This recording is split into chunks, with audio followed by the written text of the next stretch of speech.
Welcome to Confidence After Cancer, the podcast for women who are ready to heal, to grow, and thrive after treatment ends. I'm your host, Gabby Mottershead, cancer recovery coach, and today I'm talking about something I know that so many of you need: a way to gently rebuild your confidence and your energy without pressure or overwhelm. So, if you finished treatment and you thought things would get easier, but instead you are tired, you are lost, and you are second guessing yourself, you're not alone. So I've created something small but powerful to help you reset your confidence in just 5 days. 17 years ago, I was diagnosed with inflammatory breast cancer, rare and aggressive.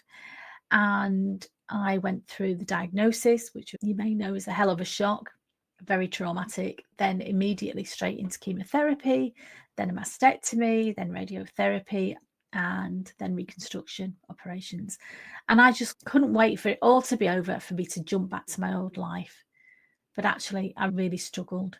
And it probably took me 2 or 3 years really to get myself back after the treatment finished to being in a good place. I struggled so much with returning to work. Work had been such a huge part of my life. It had been my identity for many years. I was really proud of the fact that I'd worked my way up the corporate ladder. I'd had a position where I managed big teams. I felt that work gave me status. It gave me structure to my life. It was never 9 to 5. It was long hours, but it gave me structure to my life. It gave me a great lifestyle. I earned good money. I had a lovely car.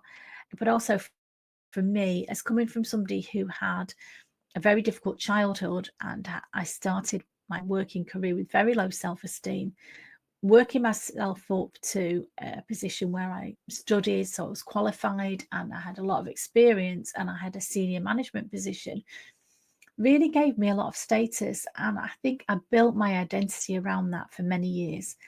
And I'm not saying it's right or wrong, it's just that's the place that I was. And so after my cancer treatment ended, I was second guessing everything. I'm thinking, really? Are there all these things that I've just said? Are they that important anymore? Does it really matter if I've got a nice car or if I've got a big salary? When actually I was so stressed. What is most important? And it took me quite a while to work through that. And so you may recognize some of the things that I've said, but everybody's story is different. But some of the things that I find now with speaking to women who've been on a similar journey is the invisible struggles that we all face, the fatigue when treatment finishes and you expect to feel amazing and you think you're going to jump back into your old life, the fatigue, the fear of recurrence, the doubting yourself. I really doubted myself because I felt, how could I possibly be diagnosed with this rare and aggressive and potentially life-threatening illness when I was walking about feeling okay? I was always tired, but I just thought that's just life. And also, I felt when my cancer treatment finished, the people around me who were just so wonderful and so loving and just wanted me to be back to the way that I was, I felt that pressure to act normal, to say that everything was okay and that was better now. But I always felt like it was an act because I didn't feel normal. I felt just devastated. And in England, we've got the amazing NHS, and they are great at looking after you through a crisis, through cancer treatment. But at the end of that treatment, it felt to me like I was thrown off the end of a roller coaster.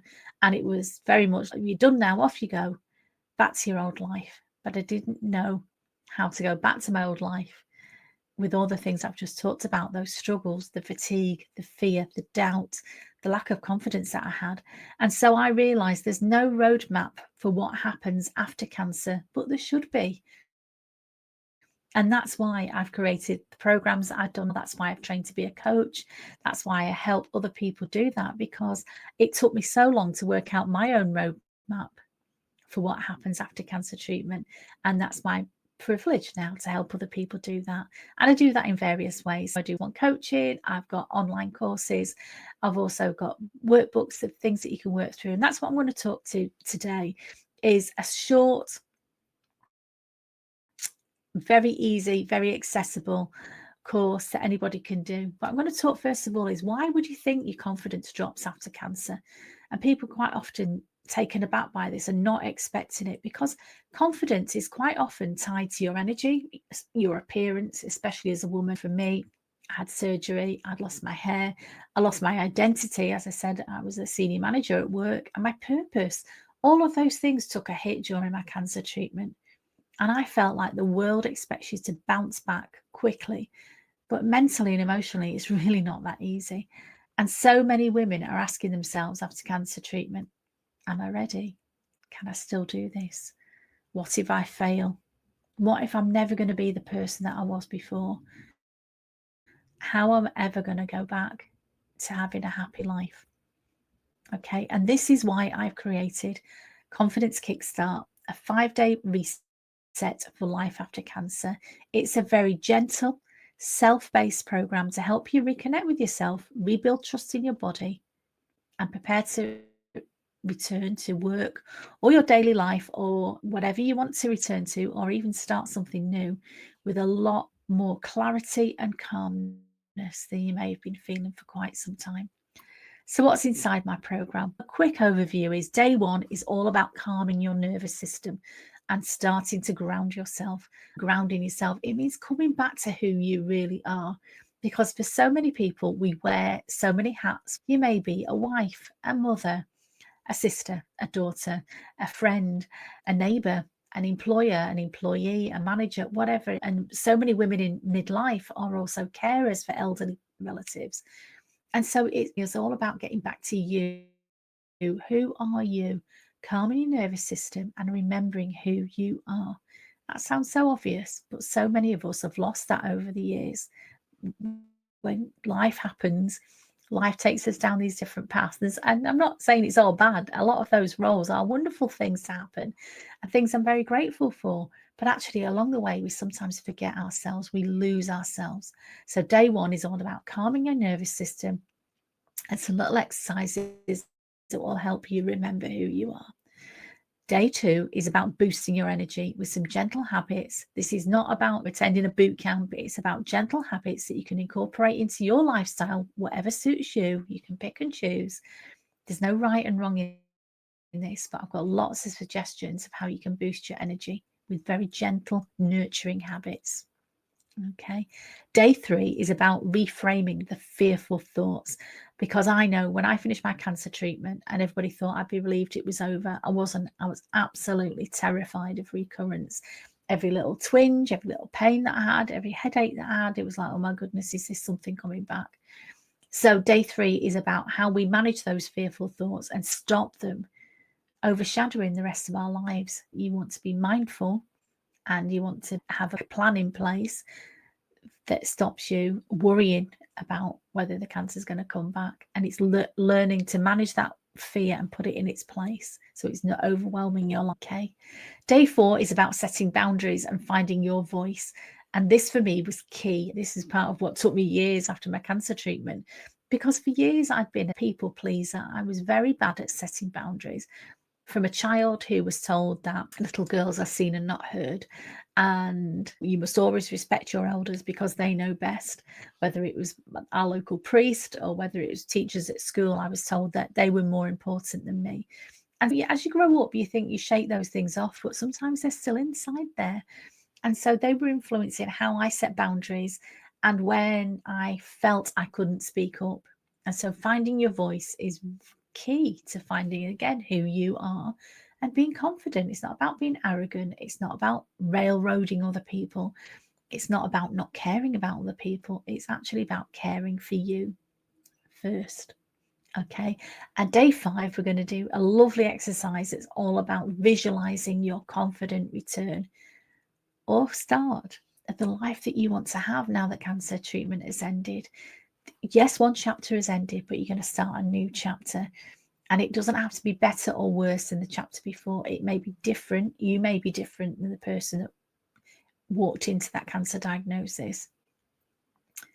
But we're going to visualize your confident return to the beautiful, wonderful new life that you're going to create. And I'm here to hold your hand through this. Okay. As a bonus, anybody that downloads this course is going to get a return to work confidence checklist. It's there for you if you are thinking about returning to work. There's a checklist of all the things that you need to consider, resources that you can get to help you do that. Each day is going to take you 10 to 15 minutes, and it's going to help you feel like you again. This is not something that's going to take over your life. It's here to support you. Okay, so who is this for? Actually, the way that I'm talking, you might guess it's for women post-treatment who are unsure of how to start again. And I stress it is post-treatment. I'm not here to give you any medical advice. I'm not medically qualified to do that. Yes, I'm a certified confidence coach. I'm an NLP practitioner. I'm a 17-year cancer survivor. I've got a lot of experience. I am a coach. I can help you with that. I'm not here to give you medical advice. So once your treatment has ended and you are feeling ready for the next step, but really unsure of how to start again, this is for you. It's also for anybody who's feeling very low on energy, who's got low confidence, or simply overwhelmed. And overwhelm is a word that I hear almost daily from people that I speak to. If you're feeling overwhelmed and there's just too much going on, this 5-day reset will help you strip it back to what's important, help you set some priorities. And I just want to tell you about one client who said something beautiful to me after her coaching. She said, working with you has finally helped me to stop apologizing for needing a rest. And don't we so often do that? We're taught, sometimes subconsciously, that nice girls put other people first.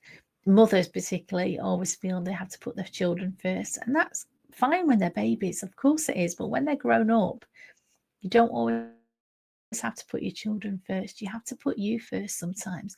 What do they say? You can't pour from an empty cup, is one saying. When you get on an aeroplane, and they always tell you if there's an accident, put your own oxygen on first, because you can't help other people if you're not in a good place. If you're not well, you cannot be helping other people. And so it's not being selfish.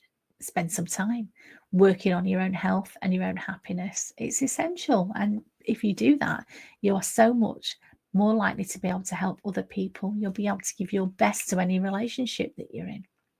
So if you're ready just to take one small, powerful step forward, go and grab the 5-day reset. It's only £7 and you can download it. There will be a link somewhere around these show notes, and it could change the way you approach your next chapter.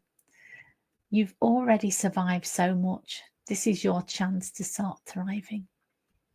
So thank you so much for listening to Confidence After Cancer. And if this episode has spoke to you, please share it with a friend who's walking a similar path. And don't forget, your 5-day confidence reset is waiting for you. Just head to the link below the show notes here to get started. You've got this, and I want to help you. Thank you for listening.